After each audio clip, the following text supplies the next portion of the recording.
নমস্কার বন্ধুরা, আজকের পর্ব দেখে চোখের জল ধরে রাখা দায়। ভাগ্যের চাকা যে এভাবে উল্টো ঘুরবে তা ইন্দ্রাণী গাঙ্গুলি স্বপ্নেও ভাবেননি। এ কোন আয়ুষকে দেখছেন আপনারা? নিজের স্ত্রীকে দলা দলা করে পিষে ফেলছে পায়ের নিচে, আর সামনে রাজকীয় ভঙ্গিতে বসে সেই দৃশ্য উপভোগ করছে শয়তান দেবলীনা।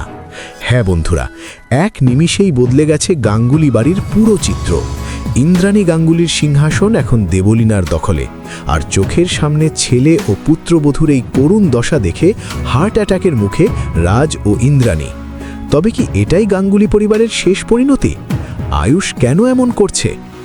বন্ধুরা, ভিডিওটি শেষ পর্যন্ত দেখতে আমাদের চ্যানেলটি প্লিজ সাবস্ক্রাইব করুন। ভিডিওতে একটি লাইক দিয়ে পাশে থাকুন। ভিডিওর শুরুতে আমরা দেখি ড্রয়িং রুমের সেই পরিচিত দৃশ্য, কিন্তু পরিস্থিতি সম্পূর্ণ ভিন্ন।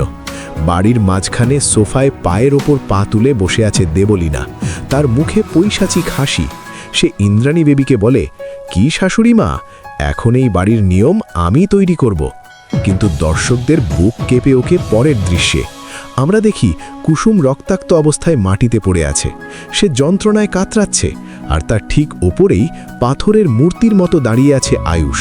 শুধু দাঁড়িয়ে নেই, সে তার জুতোশুদ্ধ পা দিয়ে চেপে ধরেছে কুসুমকে, যেন কোনো বিষাক্ত পোকাকে পিষে মারছে। ইন্দ্রাণী দেবী ও রাজ গাঙ্গুলি চিৎকার করে আয়ুষকে থামতে বলছেন, কিন্তু আয়ুষের কানে কোনো কথা ঢুকছে না। সেই শুধু দেবলীনার হুকুম মানছে। দেবলীনা উল্লাসে ফেটে পড়ে বলে, দেখলে ইন্দ্রাণী, তোর ছিলে আজ আমার গোলাম, তোদের আজ আমি ভিখারি করে ছাড়ব। অসহায় বাবা মা একে অপরকে জড়িয়ে ধরে এই নারকীয় দৃশ্য দেখছেন আর ডুকরে কাঁদছেন। ইন্দ্রাণী দেবী কি পারবেন তার সিংহাসন এবং ছেলেকে ফিরে পেতে? বন্ধুরা, শয়তানের এই রাজত্ব কি আপনারা মেনে নিতে পারছেন?